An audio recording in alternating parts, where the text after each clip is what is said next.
გამარჯობა, თქვენ უყურებთ დღის ამბებს 2 საათზე, რომელსაც ტელეპირველის გუნდი და ლევან ჩხაიძე წარმოგიდგენთ. მამა კონსტანტინე ჭინჭარაულმა ჯვრის მონასტრის შესასვლელი გახსნა.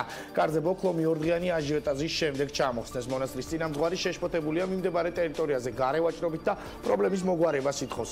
მსოფლიო მნიშვნელობის კულტურული მემკვიდრეობის ძეგლი, რომელსაც ყოველდღიურად ასობით ტურისტი სტუმრობს, მონასტრის წინამძღვარმა საპატრიარქოსთან და მცხეთის მერიასთან შეთანხმების გარეშე დახურა. რადიო თავისუფლება საპატრიარქოში განუცხადეს, რომ 20 იანვრამდე ისვენებენ.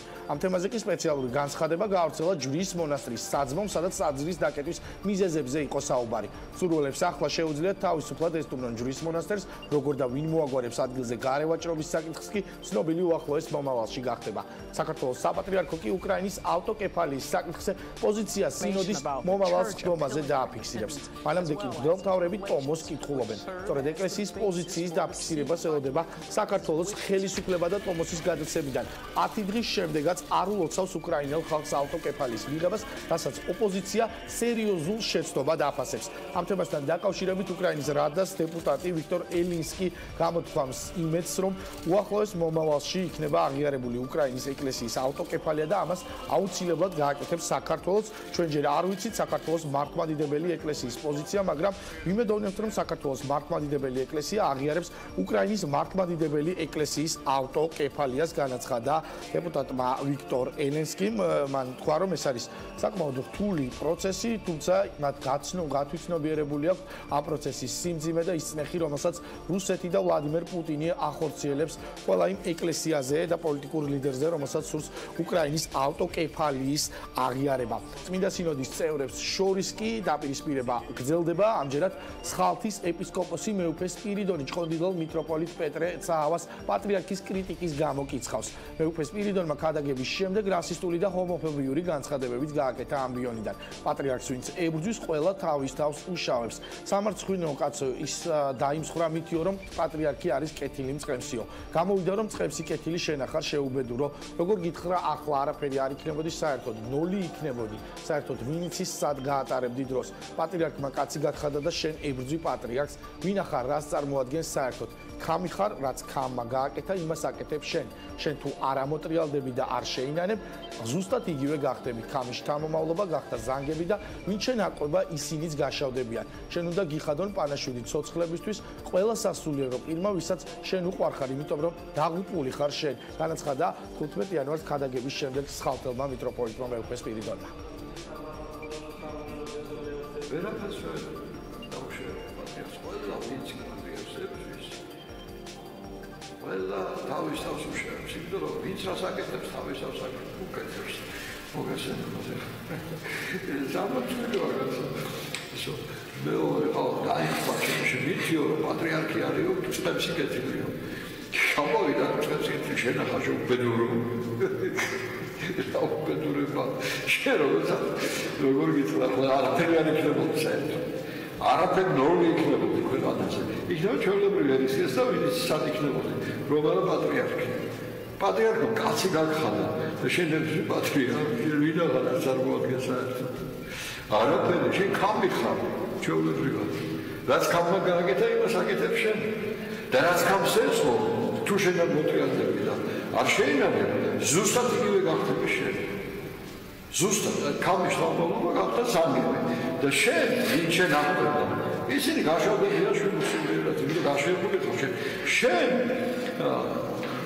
გეტყვი აგერ შენ, რომ შენ უნდა გიხადო პანაშვიდი ცოცხლებისთვის, ეგეთი წესი არსებობს კურთხევალში. პანაშვიდი ცოცხლებისთვის. და შენ უნდა პანაშვიდი გიხადოს ყოველმა სასულიერო პირმა, ვისაც შენ უყვარხარ. რატომ? დაღუპული ხარ შენ, ეხლავე თუ არ მოტრიალდი. აი აბაშია ზებებედურება. საწყალი ხარ, საწყალობები ხარ შენ. გუნური ხარ, ჭკუა დაგარგული კაცო. ვიღაცის რუპორებზე უკრავ, ვის რუპორებზე? ვისაც უნდა რომ ისა რა ქვია? საქართველოს ეკლესიაში შფოთი ატეხოს. ვინ არის? კარგად ვიცი ვინც არის. ყველა ვიცი ჩვენ. ვინ არის? ვიცი ტრანსგენდერობას და ვინც მოდის და პიდარასობას და ჰომოსექსუალობას თეთრობიოში აკანონებს. ეხლა მიიღეს იქ კანონები, რომ თუ ტრანსგენდერებზე ცუც რამე სიტყვის უციხეში განიშვებთ. ყველაფერს აქვს საზღვარი.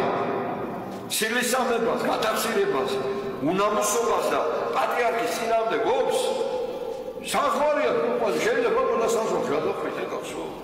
შენ თავს დაიღუპავ შენ მეტი არაფერი არ არის. წარიწმენდავ შენ უკვე ჯოჯოხეთში ხარ და ვერ აღწევი კაცო შენ. ვერ აღწევი ამას. ვინ მოგცემ შენ მაგის უფლებას? თემი არ გადაგეკიდება. საქართველოში ვერ გაჩერდები. გადაშენდები აქედან საერთოდ. არ არის შენი ადგილი საქართველოში. იმის პატრიარქი ტრობს, იმის ფეხებს მიწა უნდა იცხოვდეს.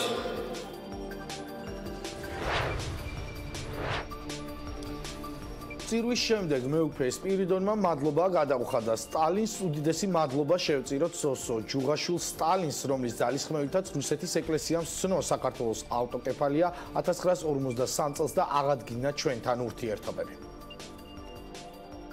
პირველ ყოვლისა ჩვენ პატრიარქს უნდა გადაუხადოთ ილიამ მეორის მადლობა უდიდესი მადლობა იმიტომ რომ არა პატრიარქის ყვაწლი 90 წელში 1990 წელს რომ პატრიარქის უდიდესი ღვაწლით და უდიდესი ძალისხმევით შრომით ლოცვით ყოფილი რომ კონსტანტინოპოლის საპატრიარქო ცნო ჩვენი ავტოკეფალია და ასევე უდიდესი მადლობა უნდა შევწიროთ სოსო ჯუღაშვილს სტალინს რომლის ძალისხმევითაც რუსეთის ეკლესია ცნო საქართველოს ავტოკეფალია 1953 წელში და აღადგინა ჩვენთან ურთიერთობები ახლა კი კრიმინალის შესახებ კიდევ ერთი სისხლიანი გარჩევა თბილისის ცენტრში დაჭრილები არიან ახალგაზრდები რომლებიც კრიმინალური გარჩევის დროს დაშავდნენ ერთ-ერთი ბრალდებული საავადმყოფოში პოლიციის მეთვალყურეობის ქვეშ მკურნალობს მას სავარაუდოდ ხვალგაწერენ და ბრალს განზრახ ყურელობის მცდელობისთვის წაუყენებენ მეორე დაკავებულის კოტე ჯორბენაძის წინააღმდეგ კი გამოძიება დანაშაულის შეუტყობინებლობის მუხლით დაიწყო დაპირისპირება ახალგაზრდებს შორის 15 იანვარს მოხდა დაჭრილი ზურაბ კუჭავა და რამდენიმე პირი პოლიციის განყოფილებაში მთელი ამის განმავლობაში იკითხებოდნენ. გავრცელებული ინფორმაციით ავტომობილის ჩაცხრილვას წინ ჩხუბი უძღოდა რა დროსაც გიორგი ადუაშვილი დაიჭრა, შემდეგ კი მან იმ ავტომობილისკენ ისროლა, სადაც კუჭავა იჯდა. სროლის შემდეგ მძღოლმა სავარაუდოდ საჭე ვერ დაიმორჩილა, მანქანიდან გადმოვიდა ავტომობილი კი ფილარმონიის დიდ საკონცერტო დარბაზთან დაპარკინგებულ სხვა მანქანას შეეჯახა. დედაქალაქის ცენტრში მომხდარი ორმხრივი სროლა შესაძლოა გიორგი მარგველაშვილის სიძის სამეგობროს კონფლიქტს უკავშირდებოდეს. კრიმინალის კუთხით 2018 წლის მონაცემებით დანაშაული გაზრდილია, გახსნის მაჩვენებელი კი შემცირებული. შინაგან საქმეთა სამინისტროს ოფიციალური სტატისტიკის თანახმად 2018 წლის 11 თვეში რეგისტრირებული დანაშაული 58%-ით არის გაზრდილი. რაც შეეხება გახსნის მაჩვენებელს 2017 წელთან შედარებით ის 20%-ით არის შემცირებული. 2018 წლის იანვარ-ნოემბერში სამართალდამცავმა ორგანოებმა საქართველოში 53637 დანაშაული აღრიცხეს, აქედან 18467 გახსნეს. წინა წლის იმავე პერიოდში კი ქვეყანაში 33931 დანაშაული იყო რეგისტრირებული, აქედან გაიხსნა 18371, რაც 54% შეადგენს. 2018 წლის პირველ 11 თვეში საგრძნობლად გაიზარდა თითქმის ყველა ტიპის დანაშაული. და კიდევ ერთი საინტერესო განცხადება, რომელსაც მოსამართლეს ერგო მეთოფიშვილი ეკა ბესელიას წინააღმდეგ აკეთებს, იუსტიციის საბჭოს წევრი წერს, რომ სამარცხვილია, როცა ბესელიასნაირი პოლიტიკოსები დიქტატორული მეთოდებით ებრძვიან საკუთარი ქვეყნის სასამართლო სისტემას. 2012 წლიდან პოლიტიკური წმეხისგან გათავისუფლებულმა სასამართლო სისტემამ 2013-2018 წლებში საოცარი შედეგი დადო. ცდილობენ გავლენა მოიპოვონ სასამართლო სისტემაზე და ჯიბის სასამართლოდ აქციონ უზენაესი სასამართლო წერს სოციალურ ქსელში იუსტიციის საბჭოს მოსამართლე წევრი სერგო მეთოფიშვილი, ევროპული საქართველო კი პარლამენტში წარდგენილი მოსამართლეების სიის უკან გაწევას და ახალი პროცედურის შემუშავებას ითხოვს. ერთ-ერთი კრიტერიუმი უნდა იყოს იმ მოსამართლეების პროცესიდან ჩამოშორება, რომელთა საქმეებიც არასამართლიანად შეფასდა სტრასბურგის სასამართლოში. ოთარ კახიძის თქმით, კანდიდატებთან გასაუბრება უნდა იყოს საჯარო და პროცესი მაქსიმალურად გამჭვირვალედ წარიმართოს, რათა მის მიმართ დობის ხარისხი იყოს საზოგადოებისგან მაღალი.